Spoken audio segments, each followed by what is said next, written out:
Hello folks, this is Mike. Hey, this is actually one of my favorite telescopes, the Celestron Powerseeker 70AZ. So I want to show you guys a little more about this scope.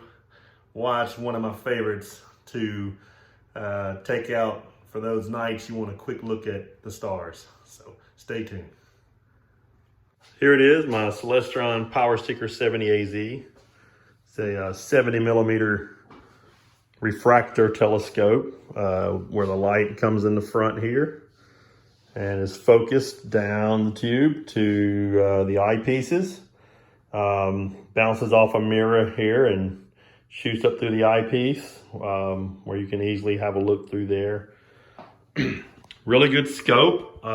With this scope, I've been able to see Saturn, the rings around Saturn, the separation of not the individual rings, but a separation of the main band of rings from the planet. And that's been kind of cool. It's really small, but you can make it out. It's definitely make it out. And I've also been able to see Jupiter, lightly see some of the bands on Jupiter, and you can see the moons around Jupiter.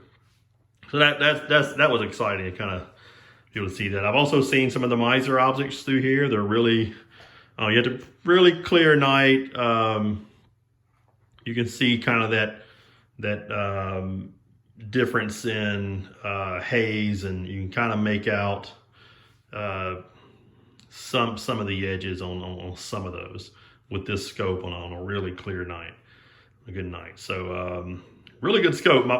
The favorite thing about this scope, and the reason why I use it the most, is that it's just, I mean, that is super light. That barely weighs anything. And so I find myself coming in here. I have other scopes, but this is the one I find myself when I'm like, quickly pick out the window. Hey, there's Jupiter, there's the moon. Let me get a quick look at the moon or one of the planets here, just to go grab this and just walk out the door with it. It's the lightweight really makes it a scope that you'll actually use a lot.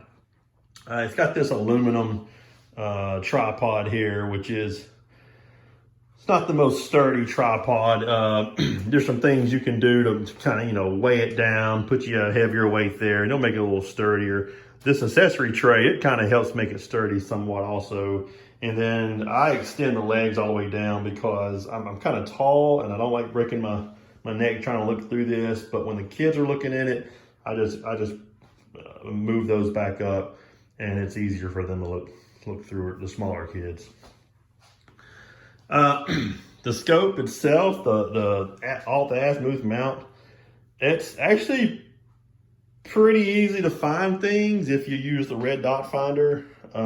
If you have that lined up with your eyepiece, take a little moment to do that. That'll make your night a lot easier when you just want to point at that object in the sky and find it within reason. Because of the way it's manufactured and the way it kind of is put together, you can eventually get this wobble here, which makes it really hard to line up on something, and then just like you finally may line up on it in your eyepiece and you let go, and it's got that give right there, which means now you kind of got to go, you got to go do the old like this, trying to find your object. So I've actually got a solution for that. I'll show you kind of how I fixed this mount. It was very easy to fix the mount, to stiffen it up, and made it a lot easier to find things. And I'll talk about that in a minute.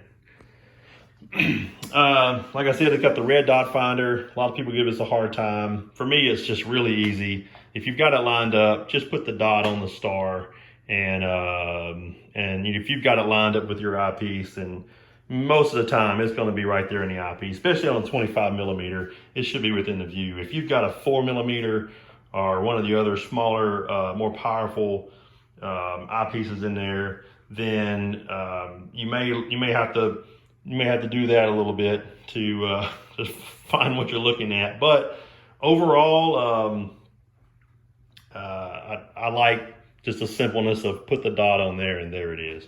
So everything's plastic. I mean, it's, probably the most expensive part of this may be actually the 70 millimeter lens, to be honest, and maybe the dot finder. I don't know. The eyepieces that come with it, they're entry level eyepieces.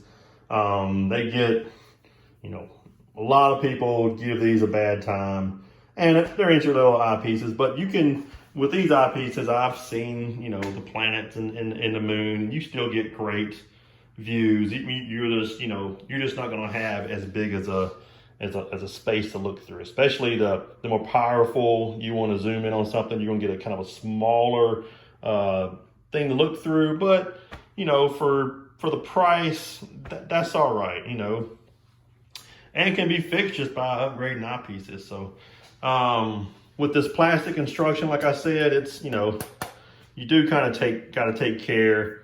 I think it actually may be metal, but this is plastic, and you can see where I've got some black electrical tape right here. And what happened was my kids had some friends over, and I should have known better and put this away. But they came in and, you know, they wanted to pull and everything. And so they popped this piece, actually popped out of here, which I actually just fixed that. And then this piece had broke. So black electrical tape fixed this up, works like a champ, works great. And then I fixed this piece here. And doing that was all I really had to do. The scope was back ready to go. So overall, it's a good scope. I really enjoy it. And now I'm going to talk about how to really make this part a lot more stiff and make the scope itself a lot more of a pleasure to use just when you're quickly going out the door. Okay, so let's talk about stabilizing this assembly right here. So one of my biggest frustrations with the scope was that over time, after using it, I would go and line some up my red dot finder, get it in my eyepiece, and this scope has a lot of vibration, just, you know, the aluminum mount, the plastic construction. When you look at this eyepiece, you'll see a lot of vibrations when you're moving it around. And so, you know, you're going to want to let go of this eyepiece as soon as you've got what you're looking at in view, and let those vibrations play out so you can get a clear picture. And so one of the things you can do in order to help stabilize a little more and kind of break down on this, reduce this movement, is to tighten this piece up here. And so in order to do what you want is the ability, you want to move it easily, but not have this wobble in it. And so how you do that is underneath here, there is you can't really see it here, but there is a nut in there that you can use a big Allen wrench to adjust and tighten. And so I can't remember if this scope ever came with anything to tighten it, but I didn't have an Allen wrench big enough to tighten that. So my next option was to find this screwdriver, which has a pretty flathead screwdriver, pretty wide head on it. And what I do is I just insert it up there, and you can kind of turn it a little bit, and you can find it lock into place. And then I just turn that until it gets nice and tight. You might want to hold your scope here while you do that. Tighten it up really nice and tight. So that's what I'm doing here.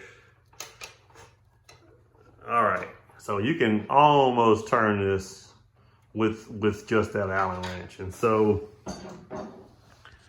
now this scope, you can see the wobble's gone now. And now you've got this nice, stable, side-to-side rotation. Over time, it's going to get loose again, but just keep that screwdriver with you right there. And, you know, before you take it out to use it, just give it a little turn. But that wobble is not there anymore. Now, so that fixes that. And that's a nice tight. I can slowly move it. It doesn't move too easy. It's not too hard to move. The next thing with this scope is that it's not that balanced. I think the eyepiece in here is probably the heaviest because of the construction of this. Even though this is kind of in the middle, the eyepiece is like I said, I think you're paying for the eyepiece of this telescope. Not the eyepiece, but the main optic up here, the 70 millimeter optic. It's kind of heavy. So what you want is, you want kind of a balance. You don't want it to do that on you. You don't want to line up on your star or the moon or your Mars or something and then let go and have it do that. So there's a couple of ways you combat that. And the first thing is these clutch type of twist here. So what I do is I twist these up pretty tight. And I'll show you. So you kind of want it tight enough to where you can move it kind of easy. So that's kind of tight there. Maybe I might loosen a little bit, a little play, but notice that now. Look through the difference. A little movement. I mean, that's a lot better. You're going to have a lot better chance of lining up that planet or star in that eyepiece and having it still be pretty much within view when you let go. And also, since it's a little tighter, those vibrations are probably going to dissipate a little faster. The next thing you can really do also, actually it's the first thing I do. Once I've got those kind of tightened up, and I do this each time before I use it, and while I'm using it, I kind of continually tighten these, because they come loose real easy, is this bar right here helps you kind of lock in on that object. And so this bar, if you kind of tighten it up a little bit, at a certain point, when you start to twist this, the telescope will actually, as that bar comes together, it'll actually start to slowly rotate the scope up. And you can go the other way to a certain point and actually start moving the scope down. So this screw probably goes about right here. So there's only a certain point you can do it. But what that's for is, if you've got all this tight, once you find that in your eyepiece, tighten this up real tight. And then what you can do is, as that object, if the Earth is spinning and that object is moving across the sky, you can slowly kind of just rotate this a little bit and track it, for a little bit of a distance before you kind of have to adjust it again. And just some fine adjustment. I actually enjoy this little, having this piece on here, because it makes it easy for those fine adjustments. So,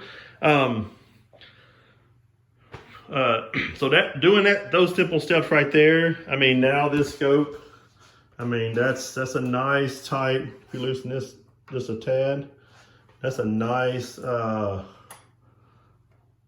at it. I mean, look at that. That's a really good, that's something you can use right there. So those have made it a lot more enjoyable for me. This is the this Powerseeker 70AZ is a great scope. I recommend it. If you need a first telescope, this is a great first telescope, and you're not going to break the bank. And it will definitely, you can use a scope like this and really figure out quick if astronomy is something you want to do before going and putting more money on other more powerful scopes. I still use it to this day, and will continue to use it. And so I'll probably upgrade my eyepieces at some point. And overall, I really enjoy it. And thanks for tuning in and finding out more about it. If you're looking at buying one, I recommend it. And like I said, just you keep these nice and tight, and keep that dot finder adjusted and lined up with this eyepiece, and you'll have an enjoyable night of star viewing and viewing lunar and planets. Thank you very much. Clear skies.